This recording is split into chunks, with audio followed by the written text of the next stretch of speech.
Hello प्यारे बच्चों, आज हमारा नेक्स्ट टॉपिक है रेडॉक्स रिएक्शन। इससे पहले बेटा हम लोगों ने केमिकल रिएक्शंस एंड इक्वेशंस के अंदर टाइप्स ऑफ रिएक्शंस करे थे। उसी कैटेगरी में अब हम लोग अपने लास्ट जो टॉपिक है हमारा, ऑलमोस्ट लास्ट कह सकते हैं आप, उसमें हम लोग पहुंच चुके हैं। इस टॉपिक का नाम है बेटा रेडॉक्स रिएक्शन। बेटा redox reaction is one of the most important topic as I mention in the last class, क्योंकि इससे रिलेटेड जो है ये एक छोटा सा टॉपिक है, बट इसके रियल लाइफ में भी बहुत एप्लीकेशंस हैं। इसके अलावा क्लास 11th के या अगर IIT मेडिकल इनकी एंट्रेंसेस की बात करें तो भी रेडॉक्स रिएक्शन एक बहुत ही इंपॉर्टेंट टॉपिक है। और इस टॉपिक को अगर आप क्लास 10th में बहुत अच्छे से कर लेते हैं तो उसका बेनिफिट आपको लॉन्ग टर्म में मिलने वाला है।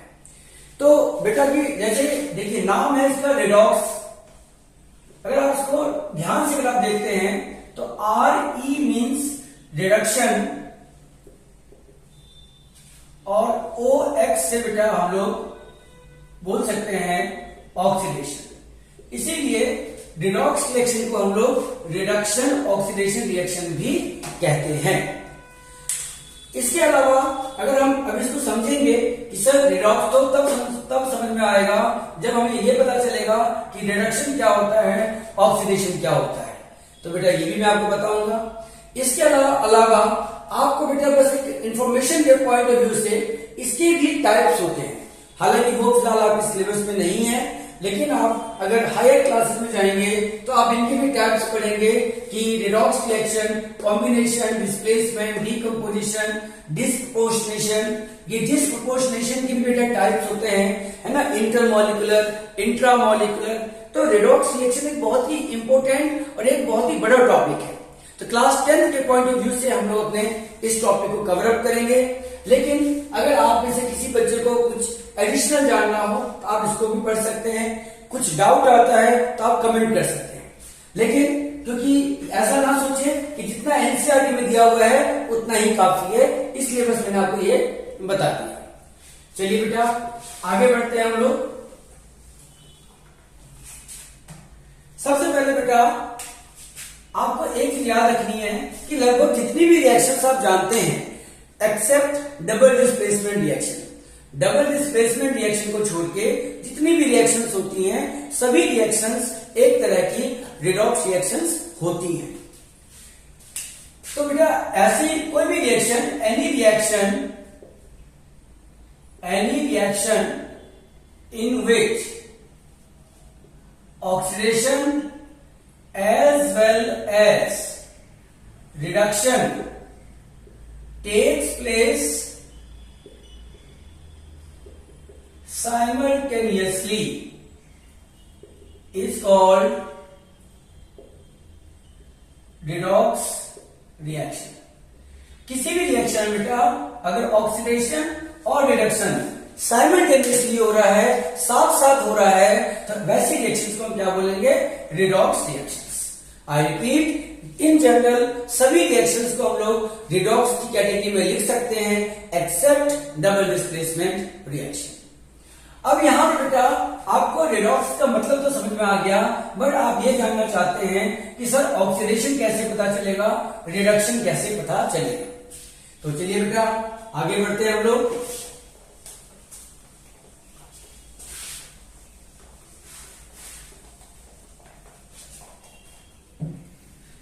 देखिए बेटा अगर हम बात करते हैं पहले ऑक्सीडेशन की, और यहां पर बेटा मैं मेंशन कर देता हूं रिडक्शन। अगेन मैं थोड़ा सा आपको एडिशनल भी बता रहा हूं, लेकिन आपको फोकस करना है अपनी रिक्वायरमेंट के हिसाब से। If you are preparing for CBSE board only तो आप सीबीएसई के कंसेप्ट को ध्यान देंगे। एडिशनल आप जानना चाहते हैं तो भी आपको वेलकम है। ऑक्सीडेशन का मतलब होता है बेटा एडिशन ऑफ ऑक्सीजन और लॉस ऑफ हाइड्रोजन। इसका ऑपोजिट रिडक्शन में क्या होगा बेटा आप बता सकते हैं?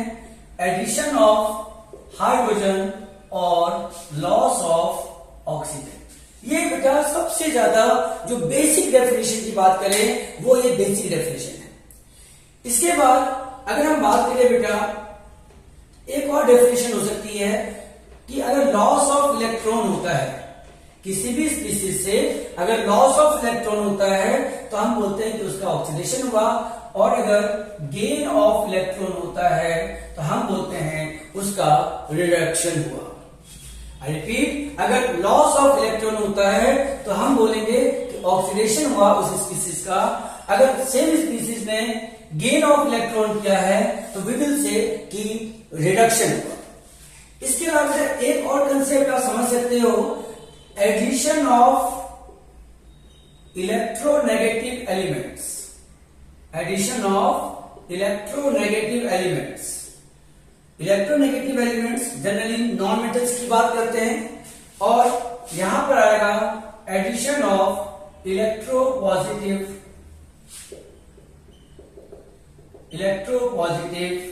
एलिमेंट्स। तो ये एक थर्ड कैटेगरी है। एक लास्ट होता है बेटा, जो आप समझ सकते हो, वो है increase in oxidation number. Increase in oxidation number, और इधर बेटा क्या हो जाएगा फिर, decrease in oxidation number. So oxidation और रिडक्शन को सिर्फ और सिर्फ हाइड्रोजन और ऑक्सीजन के बेसिस पे नहीं समझना है। ये बेटा बाकी बताने का मेरा पर्पज सिर्फ ये है कि कई बार आप कुछ ऐसी रिएक्शंस देखोगे जिसमें आपको लगेगा कि ऑक्सीजन या हाइड्रोजन तो है ही नहीं सर, लेकिन फिर भी जो है आप इसको बोल रहे हो कि ये रिडॉक्स है, तो बिल्कुल है। उसका रीजन ये होता है कि ऑक्सीडेशन होने के लिए सिर्फ यही डेफिनेशन काफी नहीं है, इन चारों में से कुछ भी हो सकता है। सिमिलरली रिडक्शन होने के लिए सिर्फ ये पॉइंट काफी नहीं है, इन चारों में से कोई भी पॉइंट्स हो सकते हैं। तो मैं अब आपको एक एग्जांपल लेकर के पहले इस वाले एग्जांपल को एंड देन उसके बाद इस वाले एग्जांपल को समझाऊंगा। ठीक है बेटा, चलिए आगे बढ़ते हैं। देखिए बेटा, इसके रिएक्शंस या इसके एग्जांपल्स की लिमिट नहीं है, आप जितनी चाहे उतनी प्रैक्टिस आप कर सकते हैं, लेकिन हमारे पास यू नो वेरी वेल कि हमें अपने वीडियोस को क्रिस्प रखना है, तो इसीलिए हम पॉइंट टू पॉइंट बात कर रहे हैं। एक बहुत ही कॉमन सा एग्जांपल है बेटा, आपकी एनसीईआरटी की बुक का ही है। जैसे मान लीजिए मैंने एग्जांपल दिया C+O2 गिव्स CO2। अब मैं आपसे बोलता हूं कि मुझे बताओ कि ये रेडॉक्स रिएक्शन है या नहीं है, तो आप देखते हो कि सर कार्बन से हम गए ऑक्सीजन की तरफ, कार्बन से हम गए ऑक्सीजन की तरफ, तो हमने देखा कि एडिशन ऑफ ऑक्सीजन हो गया। एडिशन ऑफ ऑक्सीजन हो गया मतलब कार्बन इज ऑक्सीडाइज्ड, कार्बन का ऑक्सीडेशन तो हो गया। सर लेकिन आपने तो हाइड्रोजन की बात भी करी थी, तो यहां पे तो हाइड्रोजन है ही नहीं, तो क्या इसका मतलब रिडक्शन नहीं हुआ? बिल्कुल हुआ। अब दूसरे तरीके से देख सकते हैं, यहां पर बेटा आपका ऑक्सीजन है और यहां पर इसके साथ क्या ऐड हुआ है? कार्बन। तो कार्बन बेटा एक इलेक्ट्रोपॉजिटिव एलिमेंट है। कार्बन जो है बेटा ये एक इलेक्ट्रोपॉजिटिव एलिमेंट है। तो जो लास्ट पॉइंट बताया था मैंने आपको, उस कंसेप्ट से अगर आप देखोगे तो एडिशन ऑफ इलेक्ट्रोपॉजिटिव एलिमेंट हो गया ऑक्सीजन के साथ, दैट इज वाई कार्बन आपका क्या हो गया बेटा? रिड्यूस हो गया, कार्बन का रिडक्शन हो गया।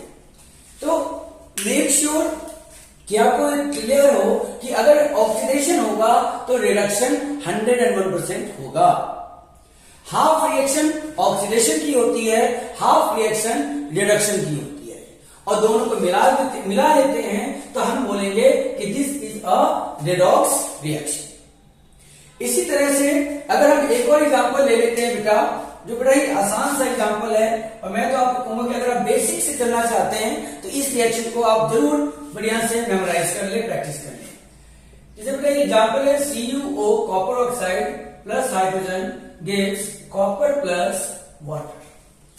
अगर आप कॉपर ऑक्साइड से कॉपर की तरफ जा रहे हो तो यू कैन सी की लॉस ऑफ ऑक्सीजन हुआ। क्या हुआ बेटा? लॉस ऑफ ऑक्सीजन हुआ। यहां पर ऑक्सीजन था, यहां पर ऑक्सीजन नहीं है, मतलब लॉस ऑफ ऑक्सीजन हुआ। अगर आप H2 से H2O की तरफ जाते हैं बेटा, तो यहां पर ऑक्सीजन नहीं था, यहां पर ऑक्सीजन है, तो हम बोलेंगे कि ये आपका एडिशन ऑफ ऑक्सीजन है। ठीक है बेटा?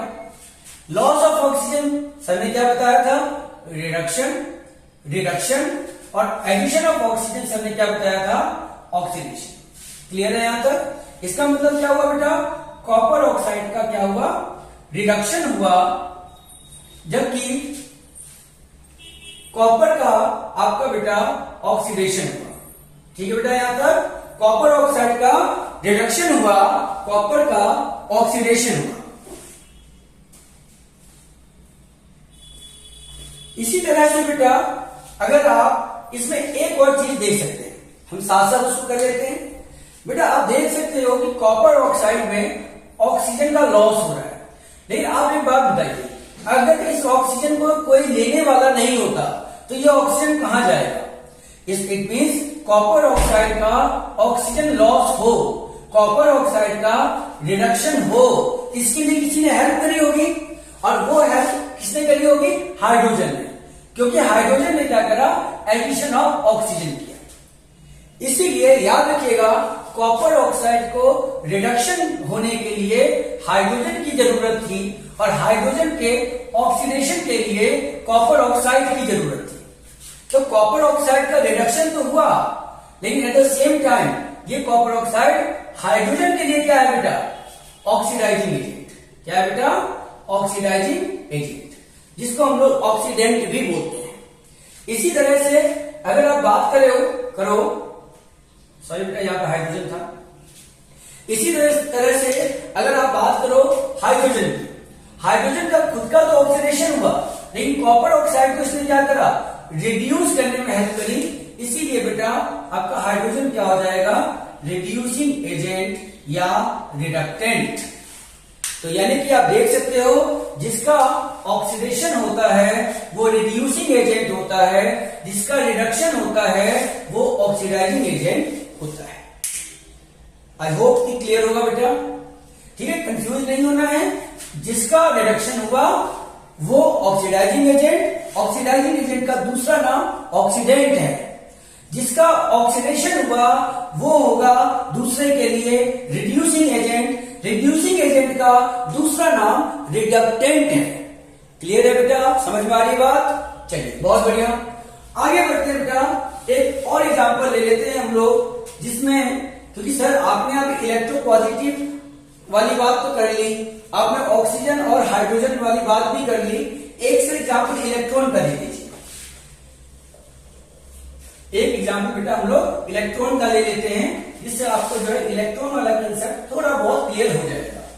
क्योंकि इलेक्ट्रॉन वाला कंसेप्ट आपको इसलिए बता रहा हूं क्योंकि आप लोगों ने इलेक्ट्रोलाइसिस पढ़ रखा है, तो आप कहीं ना कहीं समझ पाएंगे। तो बेटा एक एग्जाम्पल ले लेते हैं आयनिक रिएक्शन का। Zinc plus copper ion will give you zinc ion plus copper. ये बेटा एक एग्जाम्पल दे रहा हूं मैं आपको। जिंक प्लस कॉपर को आप कॉपर सल्फेट का कंपाउंड ले सकते हैं। तो इसका अगर हम एक्चुअल रिएक्शन की बात करें तो ये बेटा ये वाली रिएक्शन है, zinc plus copper sulphate will give you zinc sulphate plus copper. तो इसी का हम लोगों ने बेटा क्या करा? आयनिक रिएक्शन ले लिया, जो जिससे कि मैं आपको बता सकूं कि इलेक्ट्रॉन्स के टर्म में कैसे समझाते हैं। बेटा यू कैन सी कि जब जिंक से हम लोग जा रहे हैं Zn2+, कभी भी पॉजिटिव चार्ज का मतलब क्या होता है? अगर किसी के पास पॉजिटिव चार्ज आ रहा है तो उसके इलेक्ट्रॉन्स क्या हुए हैं? कम हुए हैं। कंफ्यूज नहीं होना है बेटा।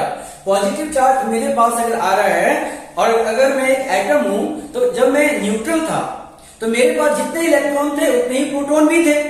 Electron and protons are equal, that is why I was neutral.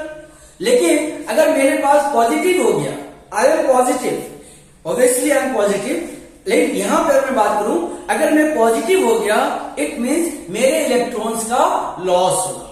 मतलब loss of electron will give you positively charge ions called cations. Clear है?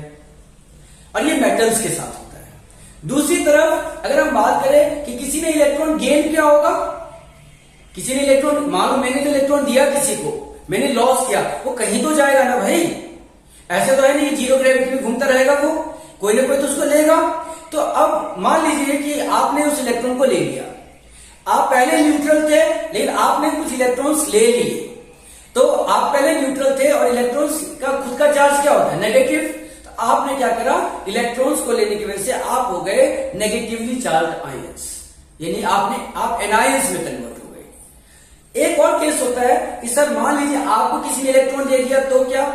बेटा देखो, मैंने इलेक्ट्रॉन लूज कर लिए थे जिसकी वजह से मेरे पास पॉजिटिव चार्ज था। अगर किसी ने मुझे इलेक्ट्रॉन दे दिया तो मैं फिर से वापस न्यूट्रल हो जाऊंगा। बट कंडीशन अप्लाई, अगर मैंने 1 इलेक्ट्रॉन लूज किया था तो मुझे 1 इलेक्ट्रॉन ही चाहिए। मैंने अगर 2 इलेक्ट्रॉन लूज किया था तो मुझे 2 इलेक्ट्रॉन ही चाहिए, तब जाकर के मैं न्यूट्रल होऊंगा। समझ में आ रही बात? चलिए आगे बढ़ते हैं। तो यू कैन सी यहां पर जिंक है, ये जिंक 2+ आयन है, इसका मतलब ये न्यूट्रल था, ये पॉजिटिव चार्ज हुआ, इट मीन्स इसका जो है लॉस ऑफ इलेक्ट्रॉन हो गया। ठीक है, इसी तरह से कॉपर 2+ था, इसके ऊपर प्लस चार्ज था, ये न्यूट्रल है, इसका मतलब कॉपर ने कहीं से गेन ऑफ इलेक्ट्रॉन किया। सो जिंक बन गया, जिंक से Zn2+, यानी कि इसका हो गया ऑक्सीडेशन। कॉपर 2+ भाई साहब बन गए कॉपर न्यूट्रल, यानी इनका क्या हुआ? रिडक्शन हुआ। इट मीन्स ये भी एक तरह का रिडॉक्स रिएक्शन है। अगर आपसे कोई पूछ ले कि मुझे ये भी बता दो कि कौन रिड्यूसिंग एजेंट, कौन ऑक्सीडाइजिंग एजेंट, सोचना ही नहीं है। जिंक का क्या हुआ है? ऑक्सीडेशन, तो एजेंट कौन सा हुआ? Reducing agent. कॉपर 2+ का क्या हुआ बेटा? रिडक्शन, तो ये कौन सा एजेंट होगा? Oxidising agent. क्लियर है यहां तक? इसका दूसरा नाम बोलो बेटा, वेरी गुड, रिडक्टेंट। इसका दूसरा नाम ऑक्सीडेंट। तो ये आपका था बेटा टॉपिक रिडॉक्स रिएक्शन, जिसके अंदर मैंने आप लोगों को एनसीईआरटी प्लस एनटीएसी लेवल तक का या जो नीट और इंजीनियरिंग एंट्रेंस एग्जाम्स के जो फाउंडेशन है वो बेटा मैंने आपको समझा दिया। तो ये हमारा बेटा रिडॉक्स रिएक्शन क्या होता है वो बेटा मैंने आपको समझाया। अगर आप में से किसी बच्चे को इससे रिगार्डिंग कोई डाउट है, आप इसे डिस्कस कर सकते हैं, डाउट्स कमेंट में लिख सकते हैं।